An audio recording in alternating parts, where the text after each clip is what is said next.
gonna be beautiful. Well, he's gonna be in some serious pain in the front if someone nails him with a board. But you don't have to really worry about that until towards the end when that ash pile gets really high. But we've had that happen a couple times. On this side, and on that side. The front's the little. Yeah. Yeah. Slab pile. Yeah, pretty good. I mean, some of them. Waterworks. Hey, yeah, you turning? Salisbury. You turning today? I'm gonna, yeah, make everybody think I am anyway. Is a private collection from a family in New York, and she was originally from Salisbury, and that's the reason it's there.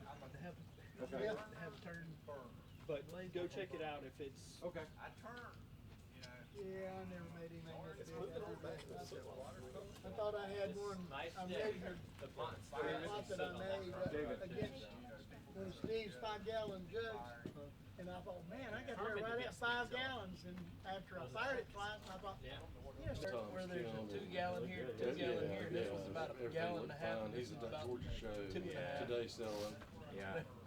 Sometimes it's misleading, sometimes the potters do a little. I was gonna say, you probably didn't have It's enough that nice to one roll big up show. on the- drive Yeah, all the way, it's drive all the not way. worth it for one. I was gonna say, drive all the way down there, you probably just didn't have the inventory. Okay, I can say, a few of those, and then I can't get but 2 gallons in it, 3 gallons. Cool. Was that? I'm sure that's been going on for a couple hundred years now. Oh no, really? You talking about chip bags? You know, they wouldn't do something like that in Asia. They wouldn't fudge on they're totally honest over there. Look, I think I need to move.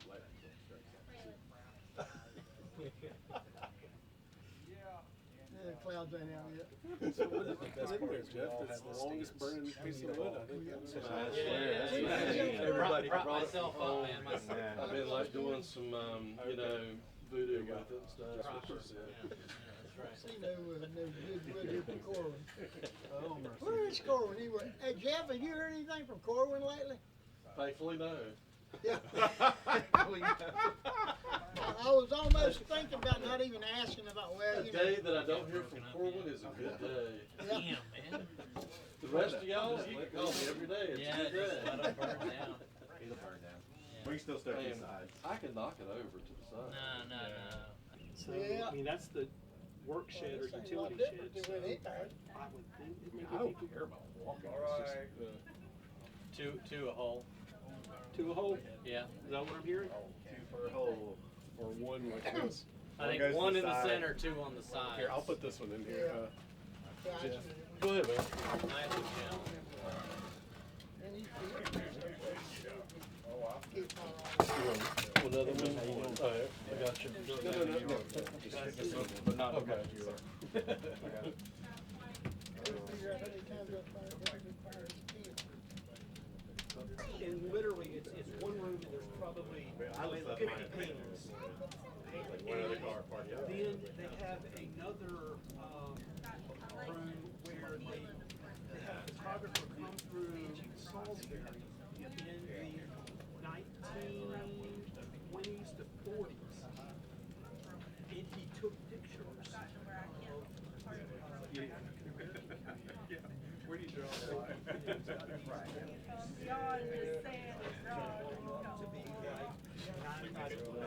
Yeah, but I don't want. I want to feel it before I.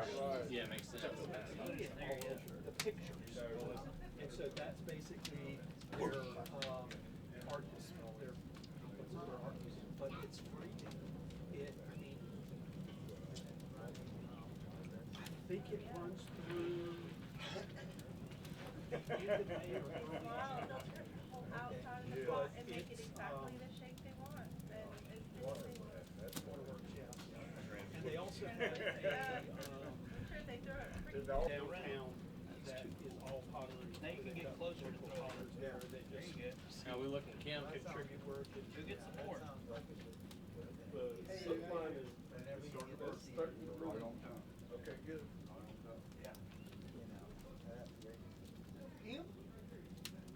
Hey, how you doing, man? Pretty good, pretty good. Dude, I don't ever hardly use it for that, you know. I like to use it for like when I'm glazing, you know, for decoration. Oh, yeah, yeah. Or making some small. Yeah, I sure got some. I couldn't believe That little thing. when, It's called pocket osmo. I told you the story about that, didn't I? Yeah. You had to go to Wilmington. Me and Steve went down there, brought 7 of them home. I've never seen anything like Yeah. that either. Yeah, I sure got that. If you move it around, it's good, nice movement. Yeah. It's small. Keeps it stable. Yeah, I know. And the reason I got this one is they've got wireless microphones that will actually sync with it. So if I want to do like a walk and talk with a reporter and they're interviewing somebody, I can get a nice smooth. So yeah, it's just a. Hold on to it. I was sitting at a bar drinking, I had money on my It's credit card. I mean, been what, probably 7, 8, 9 years ago, something like that. You can give it a little bit, give it another minute, I think.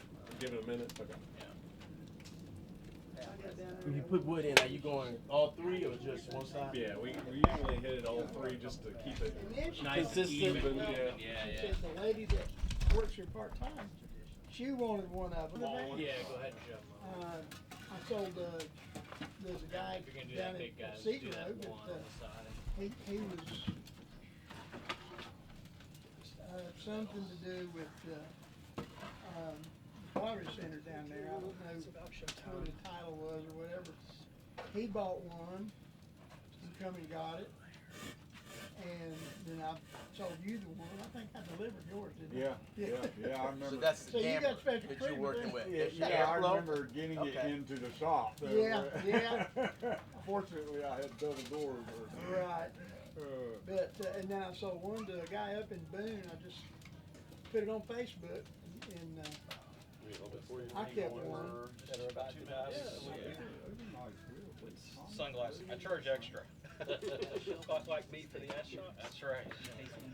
But the only time I use mine is really when I'm making 2-piece pots. Water buckets or slop buckets and recycle buckets.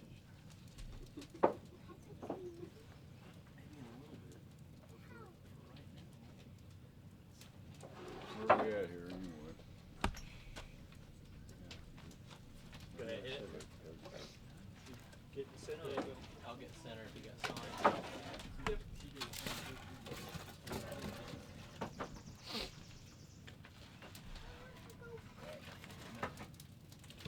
That's a good spot. Crackle, crackle.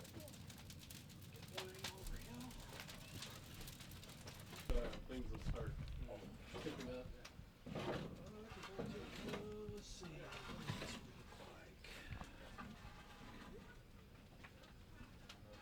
Somebody else lined up for me before everything gets going. Thank you guys. Well, yeah, thank you. Nice to meet you.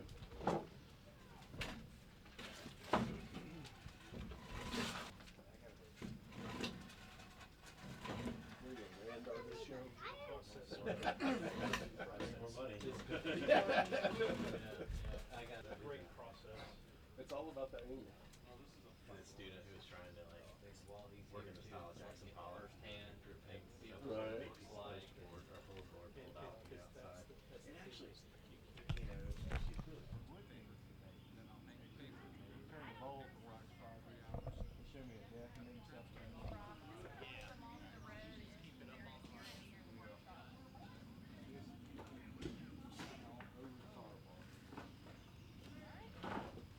Some of it's better if you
come check out Stephen's kiln sometimes.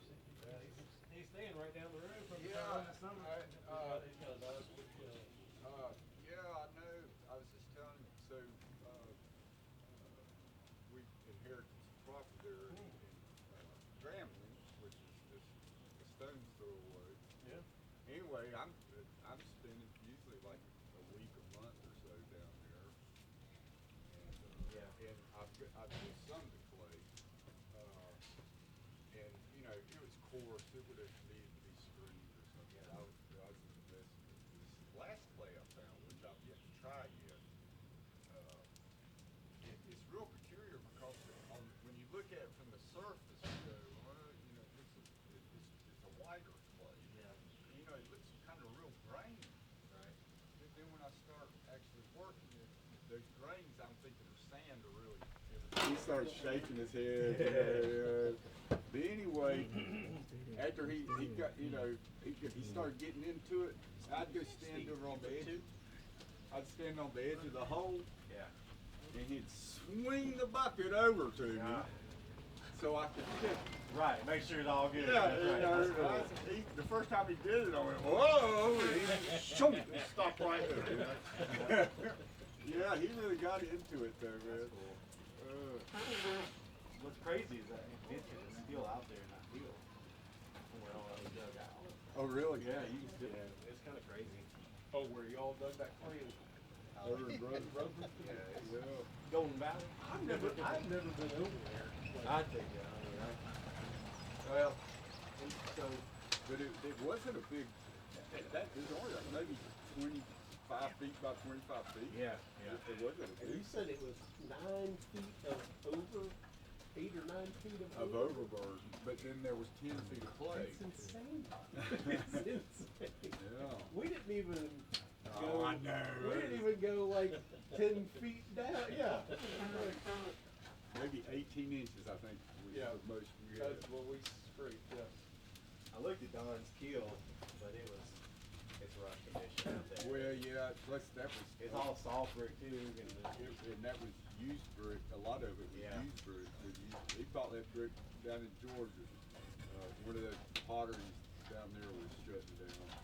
That's those plot lists. I said those Oh, metal yeah, yeah. plot lists. You know, Preston started making some pot lids, metal ones. Have you seen them? No, They're pretty cool. I could. There's some woodwork around here somewhere. He's gonna duplicate those. I need Yeah. some. Yes, you do. Bad. Yeah. Well, I've got you set cut out, I just have to put them together. Oh, okay. Awesome. I'll make you a couple of sizes, whatever you need.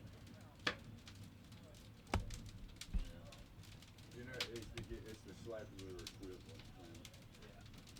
Yeah.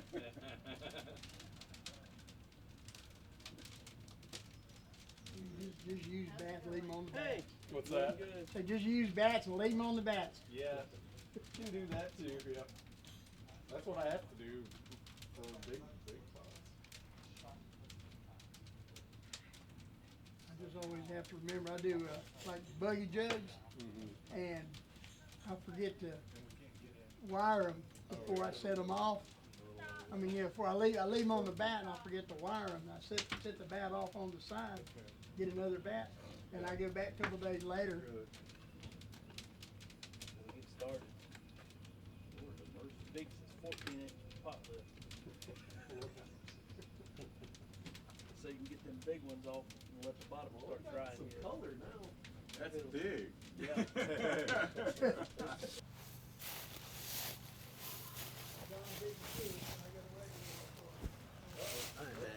Okay. It's about the length of the. maxing it out a little bit. Yeah.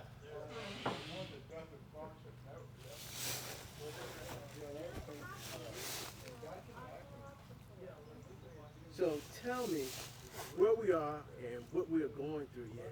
What exactly? Okay. You want me to look at you, right? Okay. So we're firing the big groundhog kiln today. Yesterday we spent all day loading the kiln, so the pots are already in there. Hold on a second. Okay.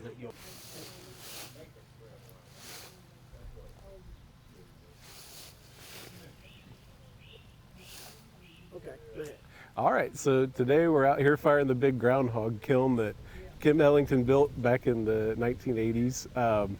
Yesterday we spent the full day loading the kiln, so the pots are already in there and it's full from front to back. And we started the fire about 5 a.m. This morning, and we should finish it out probably 3 to 4 to 5 p.m. today. So we're just gently bringing the heat up. We've got a fire going that's burning a soot line off towards the back of the kiln, and once that burns off, we'll start really stoking hard and what they call blasting off the kiln. So tell me about the process. I mean, what we did, we were together when you were acquiring, the clay. So talk to me a little bit about that whole thing. So we took that clay that we dug from the James Bottoms in Morganton, took it back, processed it, put it on the wheel, made hundreds of pieces of pottery that are now in this kiln that we're firing today. So it's about as local as you get. We've all the materials that are used to make those pots come from right around here, and they're fired in a traditional style kiln that really is unique to the Catawba Valley. This groundhog kiln, you really don't see it anywhere else in the world. Yeah, you call it a groundhog kiln. Tell me about that. Yeah, so it kind of gets its name because you load this kiln from the chimney, and you have to crawl on your hands and knees into the back of the kiln to load the pots into it. And so you look like a groundhog going into the earth. So that's how it got its name. It's technically a cross draft wood kiln. Firebox in the front and chimney, the fire goes through the weir out to the chimney. So, and it's probably about 15 feet long, I believe. And will hold about 250 pots from quart size all the way up to, there's some pots in there that are pushing 20 gallons in size. So talk to me a little bit about the clay itself. What makes good clay to do something like that? So we've got a long tradition of making big storage vessels, and commercially available clays just don't stand up. The workability of them is not the same as Mother Nature does a really good job of making clay that is suitable in this particular part of the world for making big pots. So it will stand up without collapsing, and you can make big pots with relatively thin walls so they don't weigh a ton, which is nice. Now, you guys are you're demonstrating this. Is this a lost art, or is this something you're trying to preserve, or can you speak to that portion of it? I wouldn't call it completely lost. There are some folks still doing it, but through part of the reason we're here at Hart Square is we're building a pottery center out here, and we'd like to get as many young folks involved at an early age, and just show why this tradition is worthy of continuing. There's a group, there's about a dozen of us here that are potters, and we're here, we all pool our pots together and do this as a community. It's fun that way, and you need a lot of people to fire a kiln like this. So, but yeah, I wouldn't call it a lost thing, but we're trying to give it a little extra spark. Okay, I'm gonna apologize. Yeah. I didn't mean to say lost. Yeah, you're fine. I don't want. This is. Well, sometimes it's you hear revival or something, and I would be reluctant to say revival because it hasn't died. It's actually, there was one man, Berlin Craig, that kept it going when no one else was doing it. He was like the lone man doing it, and thanks to him, it never died. So I don't know that it needs reviving, but we just want people to see why why we want to continue the Catawba Valley tradition, just because we think it's special, and we'd like to have more people come out and see why it's special, and maybe decide that they want to come pursue something like this, Let me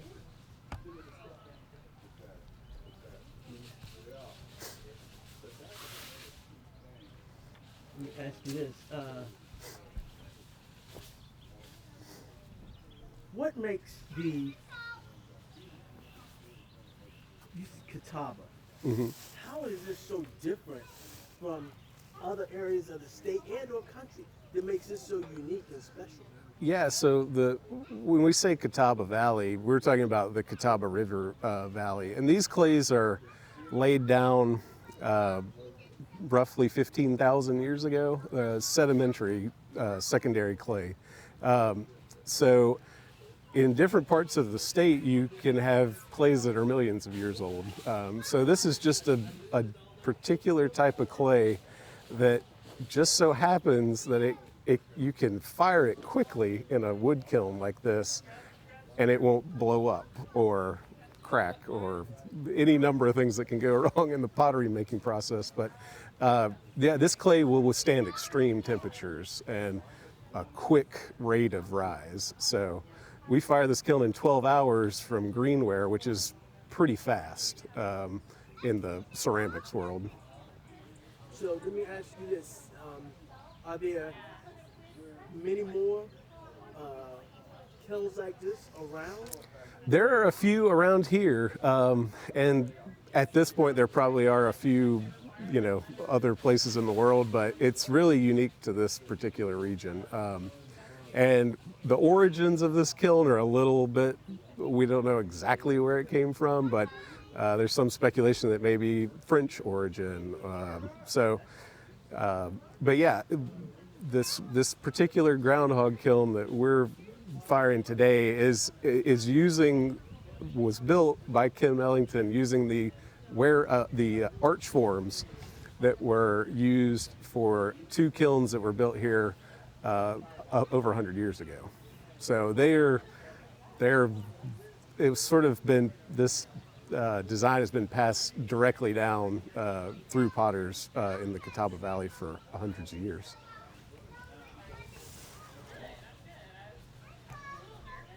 Now, talk to me a little bit about the wood that you use.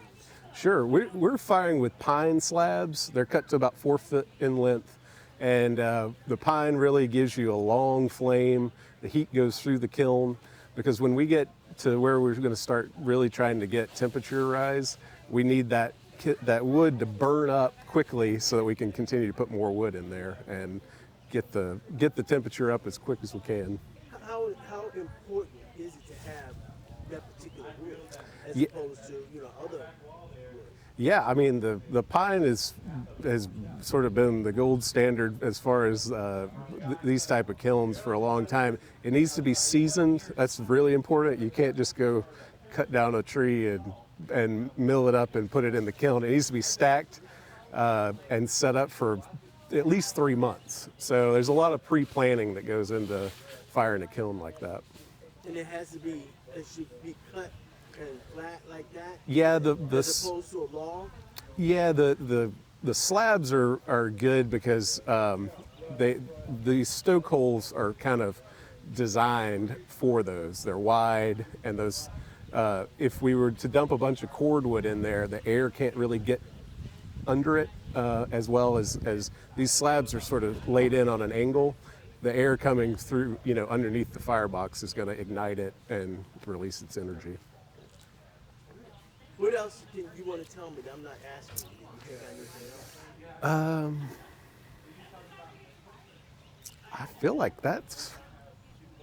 I feel like between this and what we got last time, I don't know that there's anything else in particular. Because do you guys do this, is there a particular time of year that this is done, or? Yeah, so we fire this kiln in conjunction with Hart Square's spring and fall festival. So they invite people to come out and tour the grounds and see sort of the tradespeople doing their thing. And so we do that when they're firing. And we try to line up the blast off, the most exciting part of the firing, when everybody's here so that they can see it. Because it's a spectacle. You've got flame coming out of a chimney 6-8 feet out of the chimney. So it's quite a sight. So So right now I see the smoke coming out the chimney. You Yeah. telling me that I'm going to see flames coming out of that chimney later on? Yes, I mean it's going to be pretty crazy. Will you go through all that wood that you got back there, stacked up back there? We'll burn through probably about 3 cords of wood today. Yeah. So at the beginning you don't use that much fuel, but when you're blasting it off, you really eat through the wood quickly. And it gets really hot at the front, so you got all kinds of people sort of subbing in and out, and there's no doors on these stoke holes, so that heat's coming back at you. So you want long pants, long sleeve shirt, gloves, because it can get quite hot. I see it looks like a community effort. Yep. Talk to me a little bit about that. Yeah, I mean, I think that's wood kilns generally are like that because they take a lot of people to pull it off, and especially with Hart Square being here, this is a chance for us. I have my own kiln, but I choose to bring pots over here as well and do this with my friends, and it's fun.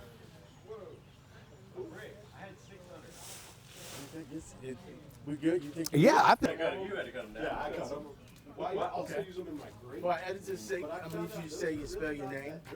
PRESTONTOLBERT. Okay. All right, Preston, just look at me. Yeah. Okay. All right, so tell me what we got going on here today and how this all works. Well, we're firing a groundhog kiln. This we're burning wood as a fuel. This thing fires hot enough to melt rocks. So we're firing pottery.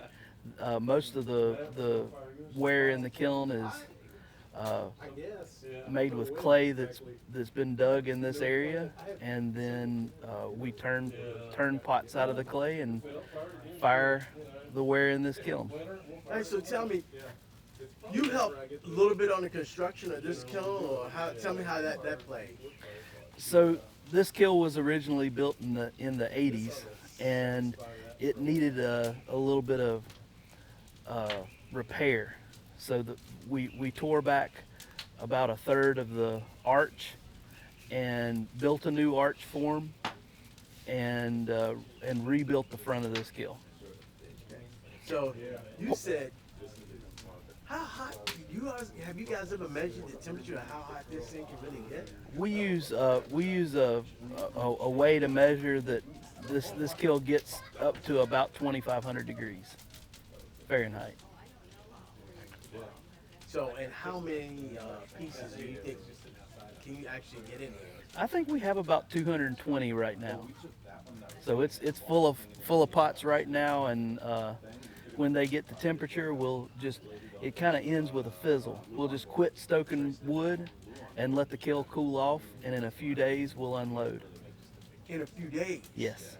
So it's not like you'll stop firing it and then later on you just take them out. It's just Right. It would be too hot. We have to crawl in the kiln to get the pots out. So we want it to be cool enough to where we're comfortable.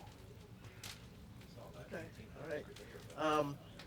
So part of the construction of this kiln was to make the bricks, because here at Hart Square we're looking to be as close to 19th century traditional techniques. We actually handmade most of the bricks in the front of this kiln. If you notice the bricks that have a stamp that's got it's the Hart Square stamp, those are handmade bricks. I'll make sure that I get pictures of that. Okay, so so most of the bricks are handmade. You guys did those here. These bricks are... Actually, we made the bricks at my shop in Statesville and fired them, and then brought them up here. And we used clay that I dug at my dad's farm in Iredell County, as well as some commercial clays as well. How important is it to get the right clay to do? And the clay is everything. The clay is absolutely everything. Everywhere that you walk, there's different minerals under your feet. And some clays are just special. And you know, there's red clays that'll make household brick. We have lots of red clay all over the place in this part of North Carolina. And then the gray clay, that's mainly what we use to make pots. I find it so fascinating. Yeah. You can't just pick up any kind of dirt. Right. Well, my great uncle, who's still living, tells about when his mother would send him down to the creek to get white clay to make whitewash, to wash the fences and the farm buildings. So everything has some kind of use. How long have you been working in clay and so forth and doing this kind of thing? About 25 years. And I came to this kiln, visited this kiln for the first time around the year 2000. I came with a pottery class. I came with a pottery class and had no idea what this thing was. Had no idea that I would ever be involved with this. And it was a real thing. I got to meet some of the people that were real part of the important establishment of potters around here, and had no idea who they were, you know. And then 20 years later, I get to be involved in some of it. That's beautiful. Yeah. All right, hold tight. I want to make sure everything's framed up right for you. Yeah, you look good the whole way. Is there anything that you want to tell me I didn't ask you about? You think is pretty neat that I should know? Or you want to show? Oh man. I think a lot of what I might say will be covered by other people. I'm trying to think if there's anything. Oh man, it's pigtails. It's real barbecue. I mean, one of the concepts that really hits me hard is that when you make something out of clay and fire it, it's going to last way longer than you will. If I make something out of clay, it's way more durable and it'll last longer than the earliest pottery that we have as examples of that are 20,000 years old. So anything that we make in this kiln is kind of like a frozen moment in time. It's almost like a fossil, and it's going to be there forever as far as we're concerned, 20, 30, 40,000 years, even if it's in a landfill. So it's kind of a big responsibility to make something good. You don't want to make something bad and it be around forever. That's a good way to really put it. You know, and I don't think that we think about that you know, because they find clay pots from centuries ago. So right. When you say the longevity of what that is, that's pretty incredible. So what you've done is you've taken the raw material, the clay itself, transformed it exactly into something else that's still, because of its original origin, been here for. Well, think about this. The earliest pottery that we know about was 18,000 years old when Jesus was born. You know, and our pottery is going to last longer than that. That's crazy. Yeah. So what we contribute in our lifetime, most of that's going to be forgotten. But the things that we make, especially out of clay, that's potentially going to be around a really long time. It actually burned a remarkable. So you want to make it good. You want to make it good. I always tell my students, I teach at the community college in town.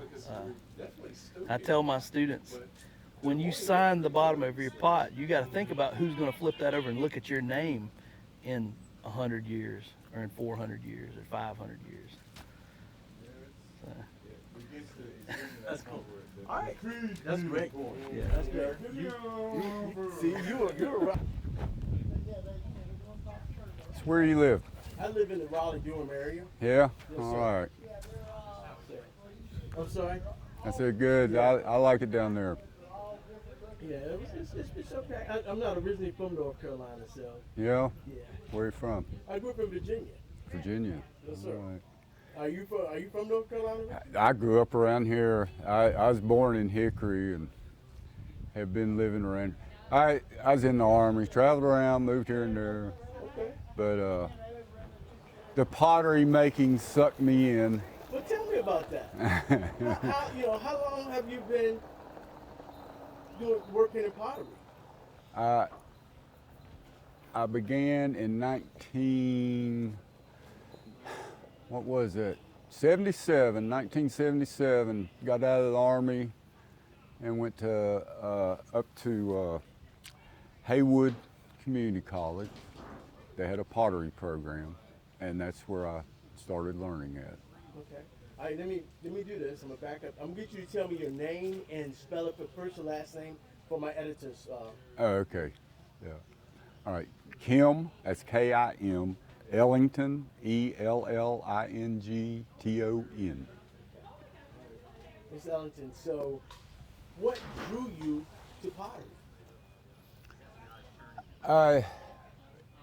When I was, nothing specifically, but when I was young, I remember playing by a creek and playing with the clay in the creek and wanting to make something out of it. And then when I was later on in years, I grew up, my best friend is a artist, he's a painter. And he's one of these people that started drawing and painting when he was in the first grade. Okay.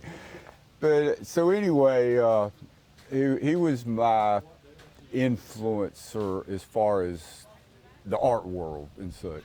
So I paid attention to what he had to say about things. We're sitting by another creek one day, and I picked up some clay and started messing with it and fashioning something out of it. And my friend mentioned, he said, you know, you might want to do something with that someday. How old were you then? Oh, what, 17? You know, high school. So anyway, I didn't think much more about it at the time, but then, you know, later, so I ended up going into the Army for a few years. And once I got out, it was a question of what to do now. And I was actually living in West Virginia at the time, on the site of a commune that had disbanded. It was out in the middle of nowhere, West Virginia. My mother was very concerned. I was living in a house, you know, with no power or running water and such. So anyway, she just happened to send me a brochure about this community college, the Haywood, that had a forestry program and a craft program. And so I was, after a while, after about a year in West Virginia, I was about had enough of that. And so anyway, I got that brochure, and I started thinking about the North Carolina mountains. And so anyway, I said, well, I'm gonna make a trip down to just to check this out. And of course, I got back into North Carolina, and I was going, oh, you know, this is home, you know. So I remember my friend Jack saying, maybe you should do something with that someday. And so I went there, and they had the pottery program, and I walked in, and I thought, okay, this is what I'll try, and it stuck. You know, but that was a different type of pottery than what had been made traditionally. I learned what's referred to as studio pottery, using primarily commercial ingredients and such, whereas I had not a clue about how to actually go out and find my own clay, etc. So I came back into Catawba County. The lady I was with got a job in Catawba County, and so we moved out of the mountains and moved down here to Catawba County, and that's when I decided to set up a pottery shop. And through that process of having a pottery here in Catawba County, I started to find out about the local 200-year-old tradition. So let me ask you this. Is there something that's unique and rewarding about you going into the earth to dig out something to you shaping it with your hands, you putting it together, but it's the earth? Yes, that's very important to me. Okay, they're not going to hear my question, so Okay. You kind of So my use of clay and the procurement of it has changed and evolved through the years. When I first started, I was using, commercially prepared materials and, and mined and prepared on an industrial scale. So now this was the mid 70s, the back to the earth and all of that, So I was, into all that. And, when I saw the first picture of a clay mine, I was not impressed. It was like, whoa, they were just ripping the earth apart, And I think, so here is us happy hippie potteries back, it's back to nature, and we're using this stuff that's coming out of that, So that, that kind of stuck with me. And then I've visited spruce pine, which is the source of the silica and feldspar. And again, they're taking the whole side of the mountain away, So, that had an impact on me. So, but not enough to make me not do it, But I just thought, well, okay, this is a part of it. So anyway, when I moved back here to Catawba County, I opened up my first shop in Hickory. And occasionally somebody would come in and bring in one of the old Catawba Valley pots, wanting to know if I could tell them something about it or perhaps the worth of it. And I'd never seen such pots before. They were beautiful, using the local materials. So it was through that discovery that I eventually learned more about the Catawba Valley. And then through my meeting Dr. Hart, Bob Hart, and building this kiln, that was my introduction and the way I became friends with Berlin Craig, who was, I'm considering my mentor. He gave me advice and instruction. We didn't work together. But so the first firing I did here in this kiln, I was using those industrial commercial materials, and it was a disaster. I lost, half of the kiln load. They either cracked or bloated or split. That material was not prepared for this kind of firing. So that's when I went to Berlin. I said, Berlin, I'm going to need to find the proper clay. So that was my introduction to using and searching for and finding and digging the local clay. And it was very rewarding to be able to dig clay locally with no impact, and when the occasion came to dig a large hole to get a lot of clay, by the end of the day, you fill the hole back in. So it's a responsible procurement. Yes. Okay. Yes. Real quick. Yeah, I know. Tell me about your kiln, because that's the thing. You built this. Yes. You know what? We'll come back to it. Yeah, we're gonna have to. I don't know if it makes a difference if you're lighting, if you got a better angle of. No, he'll be backlit. I'm gonna take some. I'm gonna open this up. If I come around here, I'm gonna get too much of that. Oh, okay, that's cool. Yeah. So. Yeah, I can say I just was saying. Yeah. Well, I have trouble taking pictures with my camera, much less I mean, my phone, much less a camera, much less something like this.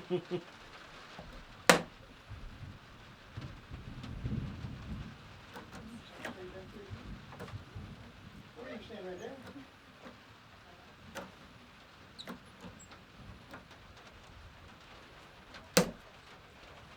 So this is gonna be a bowl Okay. and starts out as a wide cylinder and then I'll widen it out into a bowl.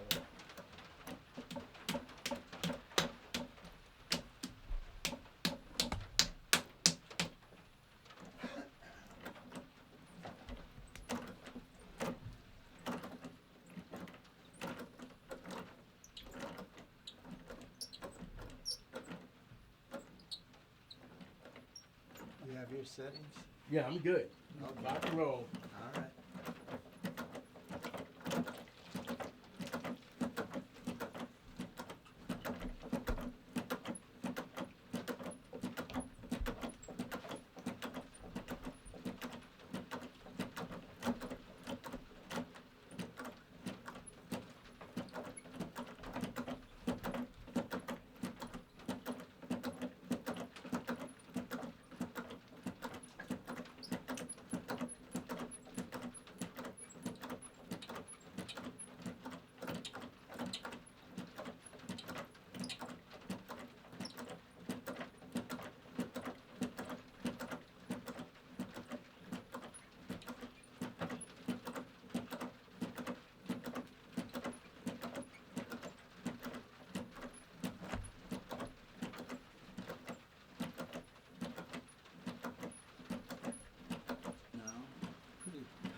Pretty close, and you know.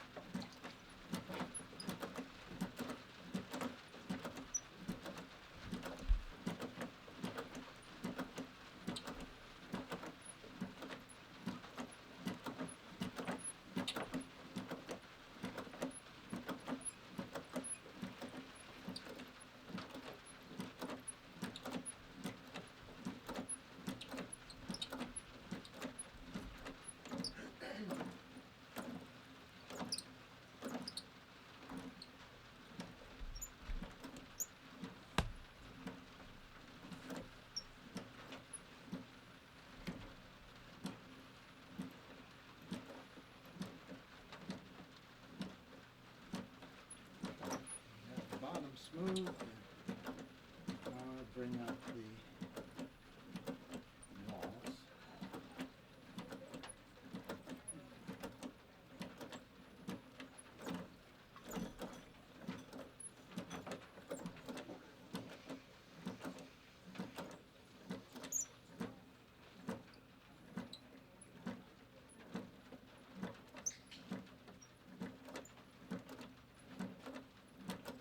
Now, everything that you all making here, will that go into the kiln over there as well?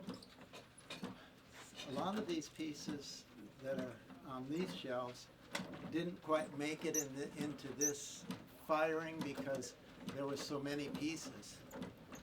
And these are left over from previous firings, some for years.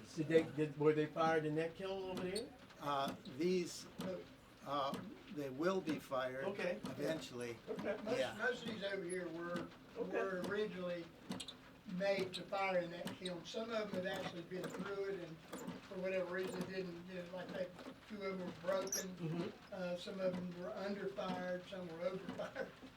Some just didn't, like they would be doing them out here on demonstrations. Right. And they didn't get them in the kiln that year and they were set aside and they just never got put in the kiln. Pretty good.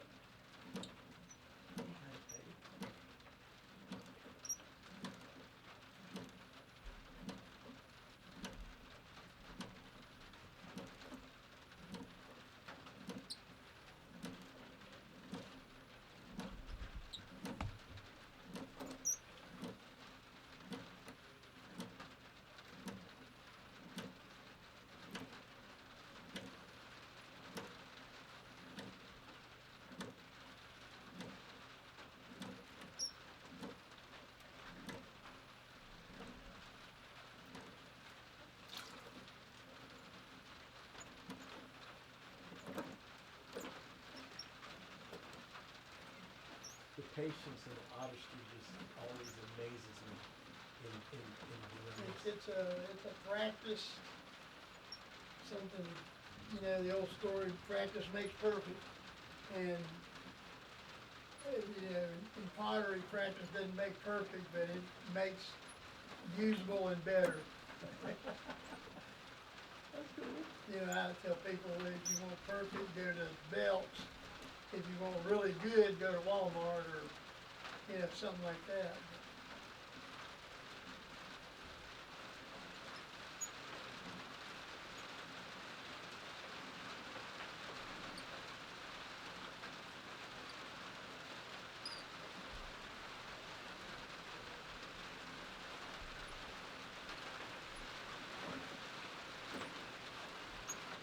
That's me.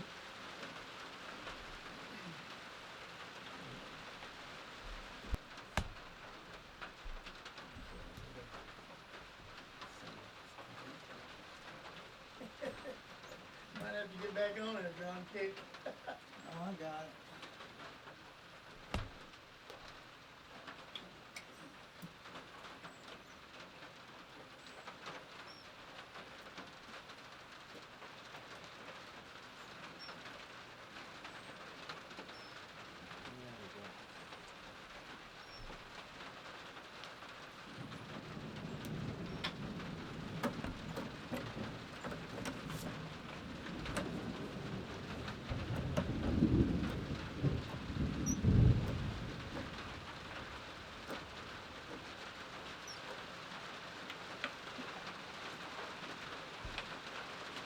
I'll trim that off later. But this is.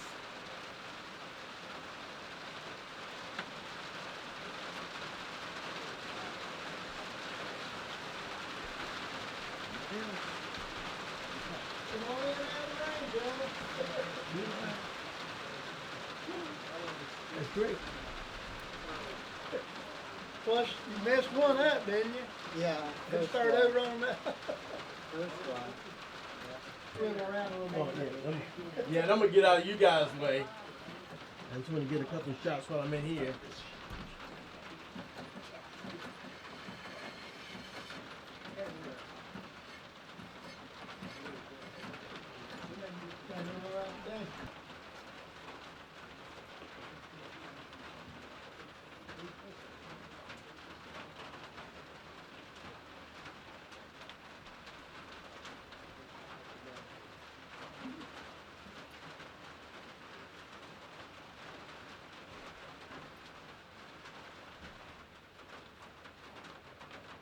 You gonna be both for a little while? Yeah. Let me I won't Clear clear it up. it. Will.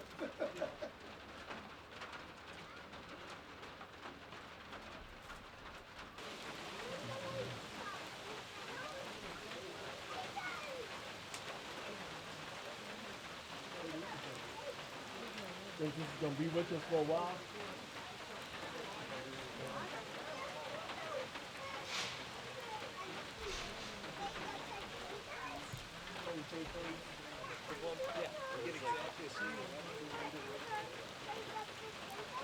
Really?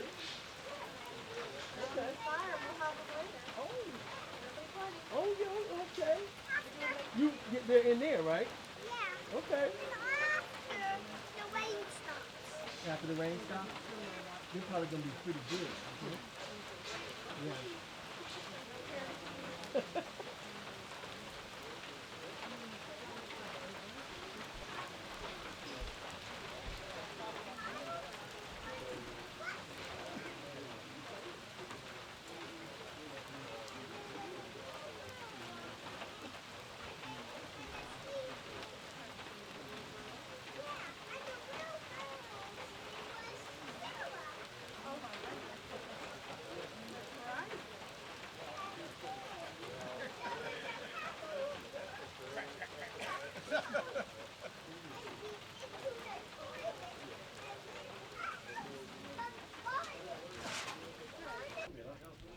Put up the smoke signal and we'll come out. Yeah, I will. We were just kind of going to go look at it. We ended up clearing for about 3 hours. Get a bunch of us out there for 2 weeks. Yeah. man. Yeah. Yeah. A lot of briars.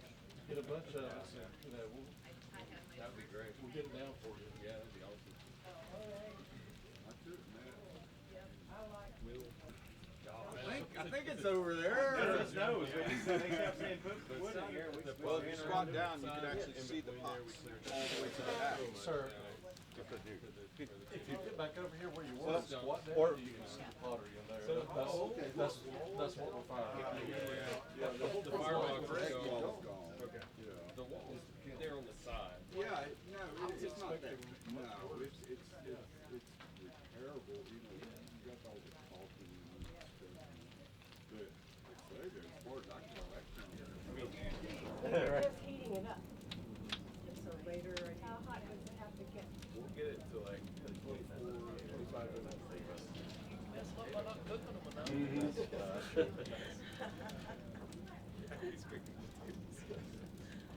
Scouts used to do cowboy dinner or whatever was on there. Basically the same idea. You just put your meat, everything, all your vegetables in the foil, put it in the foil. How long does it take you to get it there? Well, roughly 12 hours. 12 hours, yeah. So how long have you been doing it then? 5 o'clock. 8.5 hours. And then when you get it to the right temperature, you load it? It's already loaded. It's full, yeah. If you want to get down and look in there, you can see all the bottles. That's a piece of wood there. Yeah, that one's probably two. That's two. That's equivalent. Equivalent. That's a real piece of wood. Ooh, that one got, hold on. That one's a sad one. Save that one for later. Yeah, that's a sad one.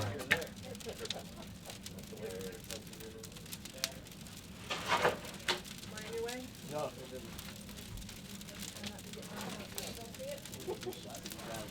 Good, good.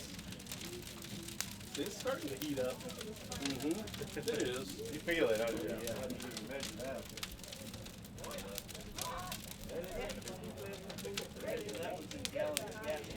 Yeah. All of it. Some kerosene, baby. Yeah.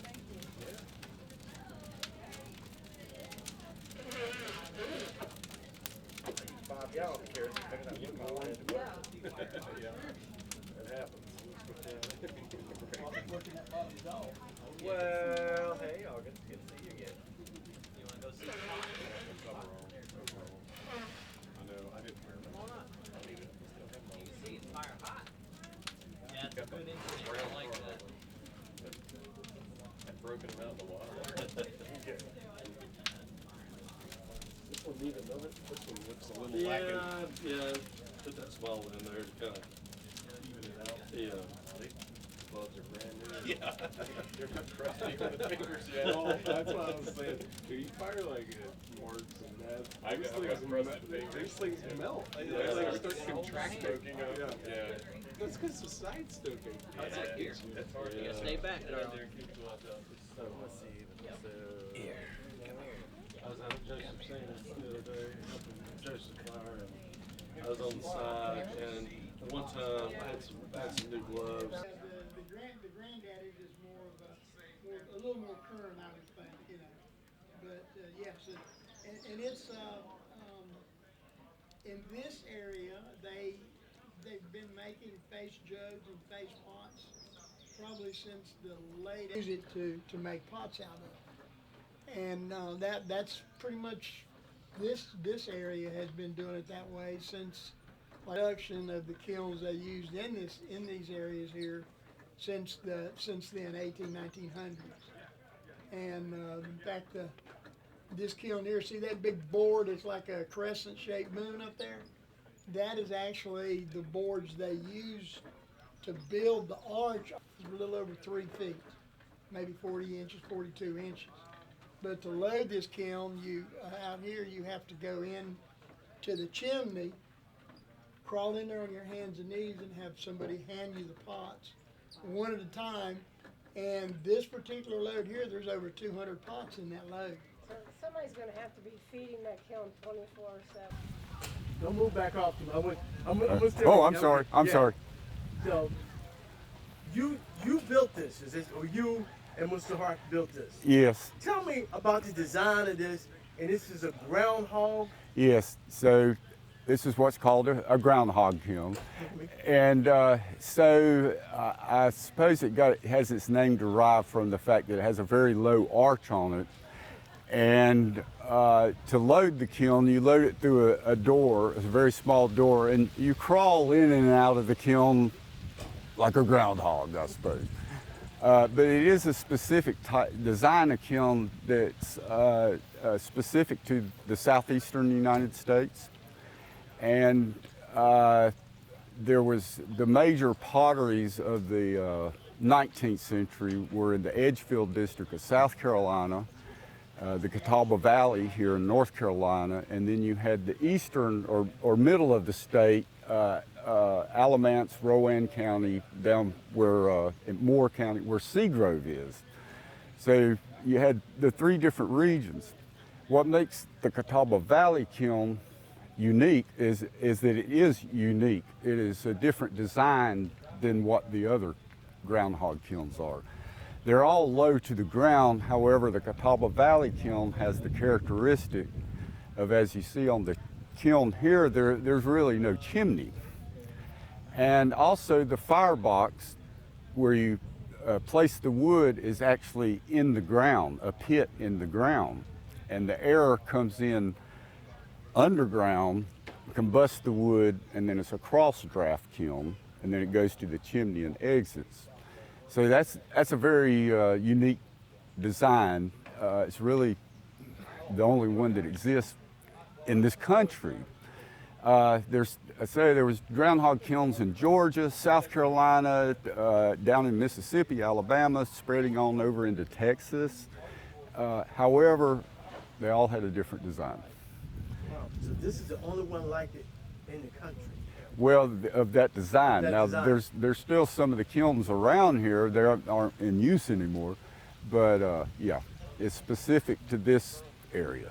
Okay, then what made you and Mr. Hart design it that way? Why? Okay, so that was, well, for one thing, Bob Hart was recreating, so to speak, a 19th century village and environment. And he wanted to incorporate everything from this area that occurred in this area, everything from moonshine making to pottery making to, the whole gambit.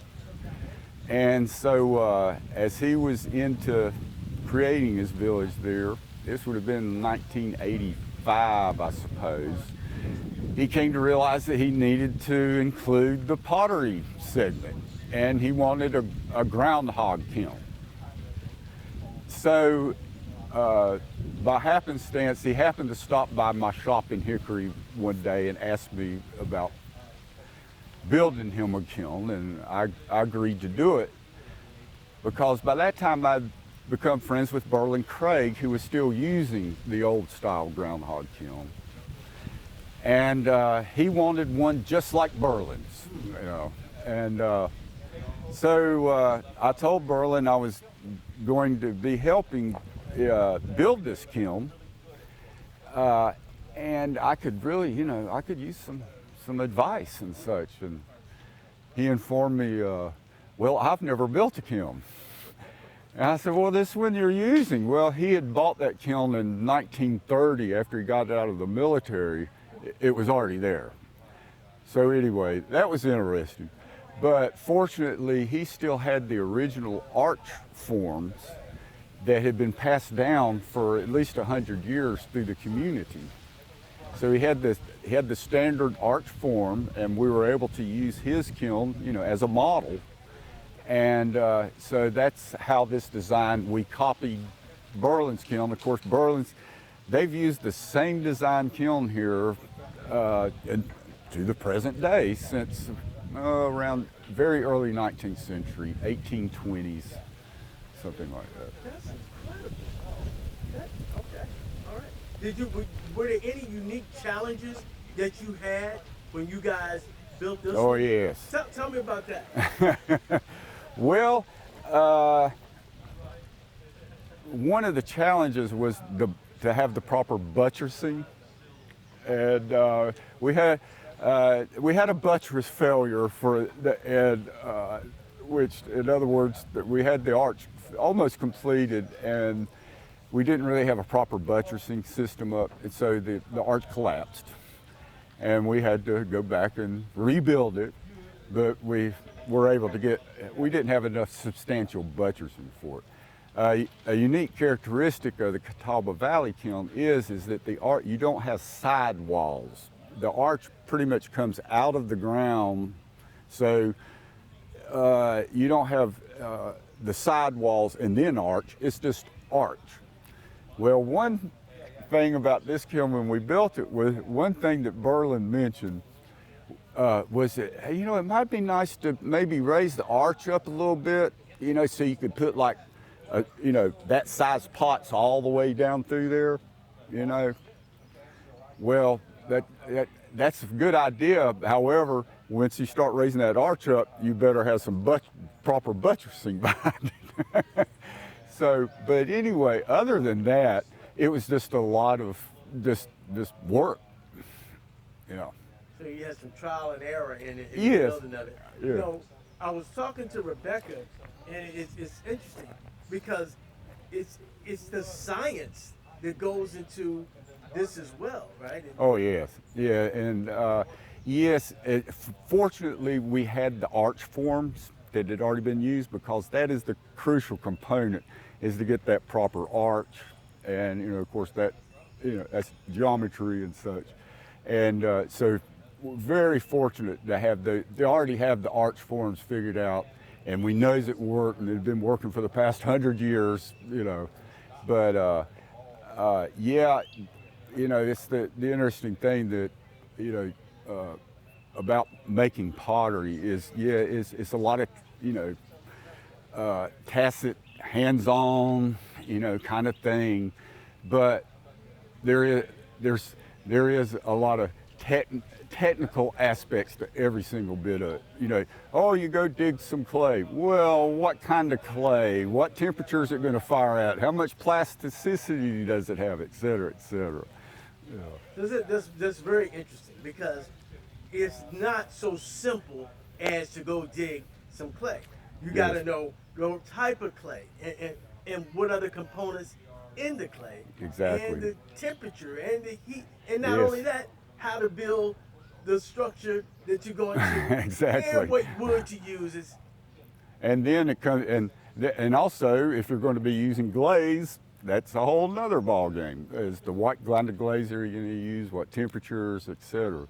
One thing about digging clay in the modern area is probably, I'm sure it's always been that way, is the number one thing is permission.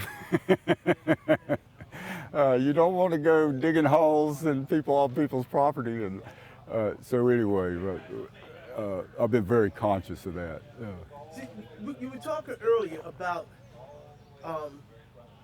in extraction of the clay, also being a good steward of the environment. Yes. Talk to me about that a little bit. Well, so it's been there was a well-known clay deposit here. It's known as the Rhodes Clay Hole.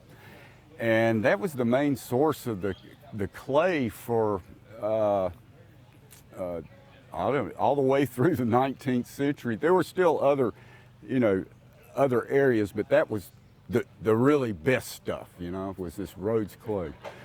And so over the years, you could, if you were to go there today, you would think you were walking on an old battlefield, because there's so many pits and depressions. You know, that piece of property is basically ruined, pretty much. And so the thing is here in the modern era, one of the things that shut that clay supply down was people were coming in and digging holes and leaving a hole. You know, and this is prime bottomland, you know, for growing crops. So in my awareness of that, I just, you know, if I'm going to dig, I'm going to fill it back in.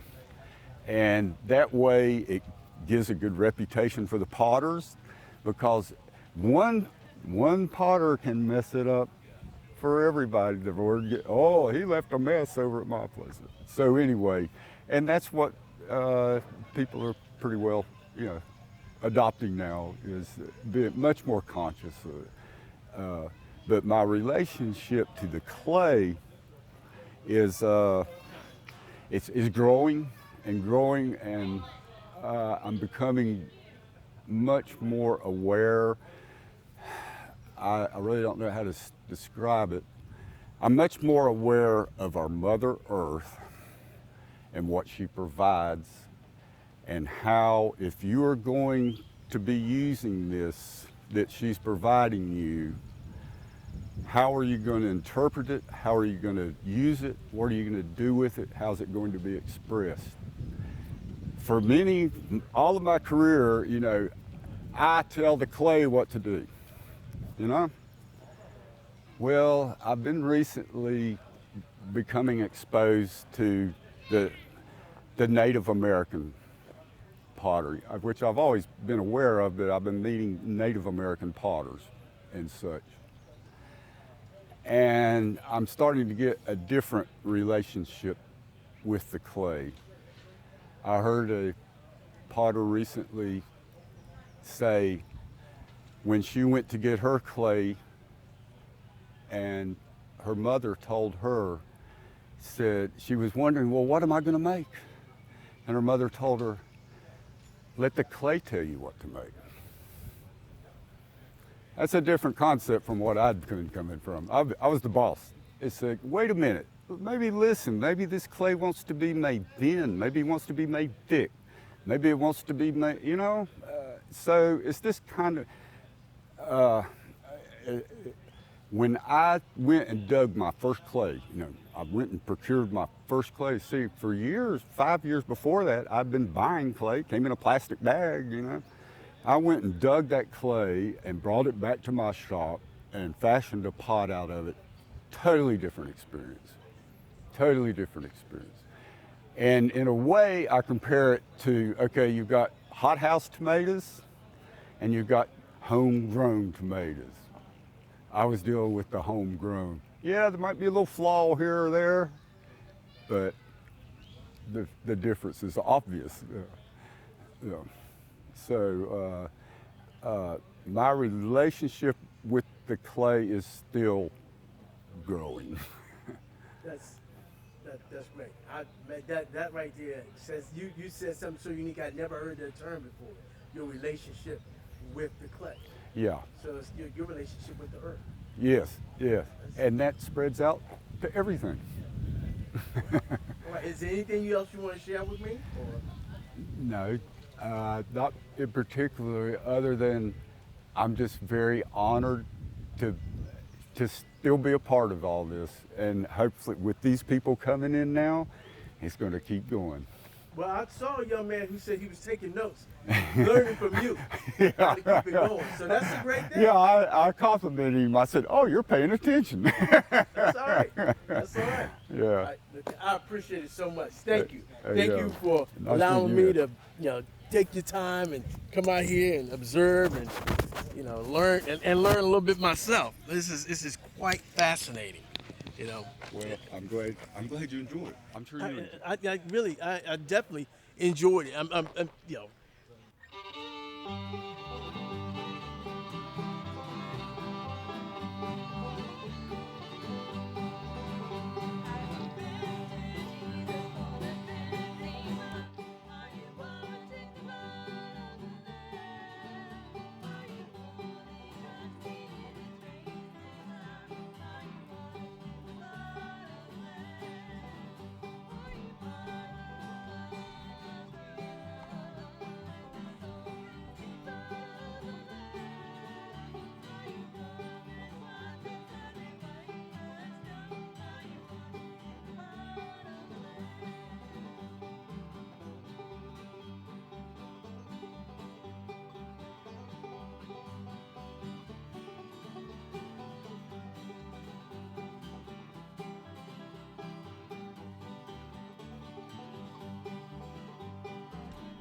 Excellent, excellent, excellent, excellent. Thank you, thank you, thank you.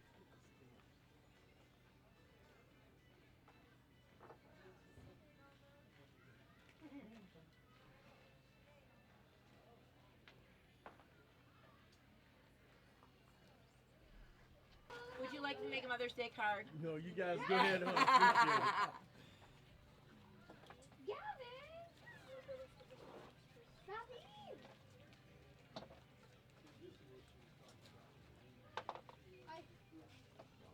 After you're done, put them in. Yeah, put them in here so we can plate them.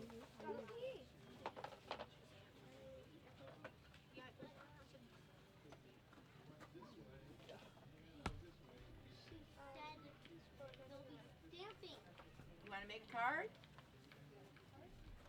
You're welcome to make a card. Where? There's space right here. We got a little cross. Nope.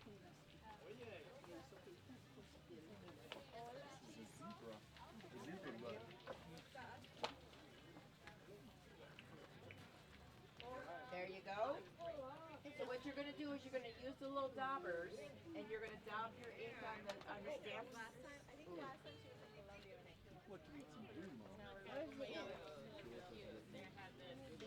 You're going to daub the ink on the stamp. Okay, so we're going to ask you to make sure that you clean them in between because we don't want. Wait, can I want to do this? But can I do this?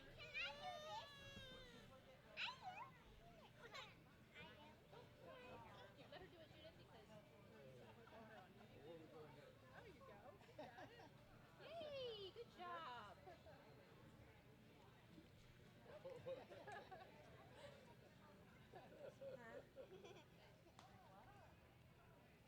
how it works. She's like, I'm the boss here.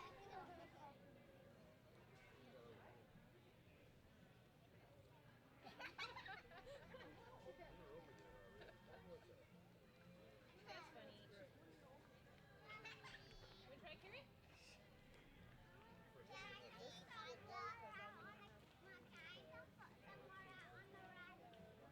Cabbage.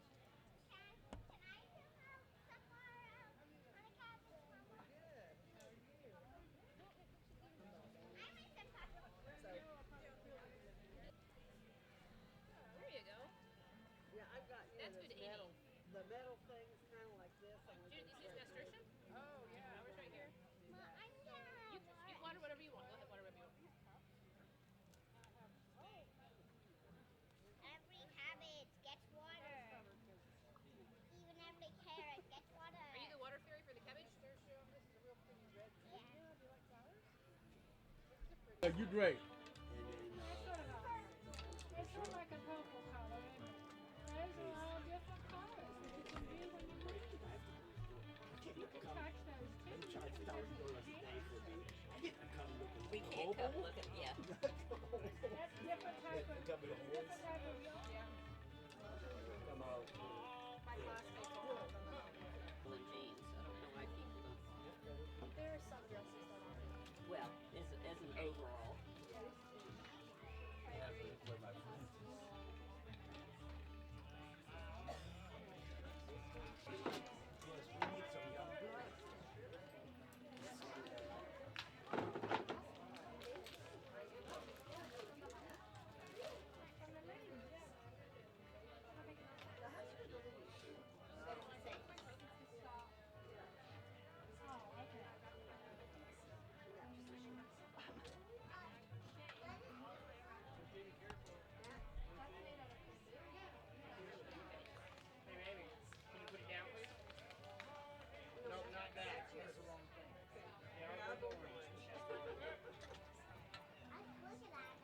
Yeah, you were looking at that. Okay, come on over here. Or you can watch and look at the people that are making it. It's Caroline.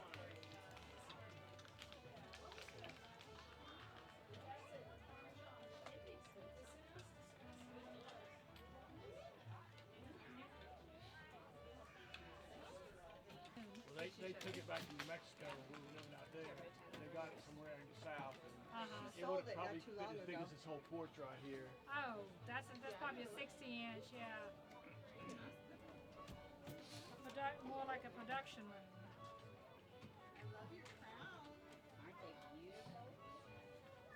So how do you maintain on the side edges, keep it straight? Well, part of it is a little tighter than the others, or doubled up. That's another trick of keeping them. I need to change color. Keeping them tight. I've got.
It's full, I can tell you that. It's full.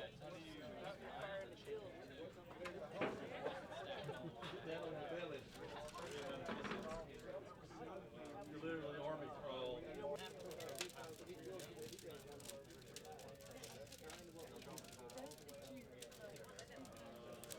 Still 65. You said 5 years old. You ain't never seen anything like that. I'm waiting for this. Is that sort of an indicator of this? Warm in here.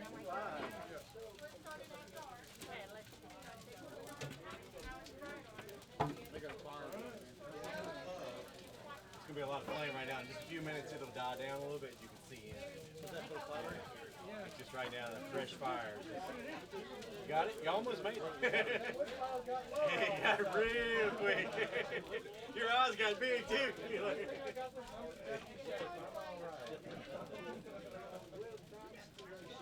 So it's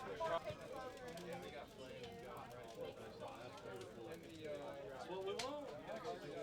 Well, I mean, there's some really big pieces in there. It's safe to do here now.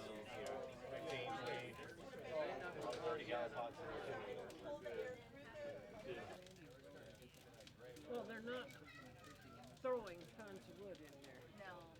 They have to be holding for a reason. Right. It's just down to Some more lots of firing in here. Doug, I like the half come 12. They went up yeah, I mean, there could be worse things in life. Hey, no sir. Here, Waylon, got your carrot greens. Oh, what kind of party is it?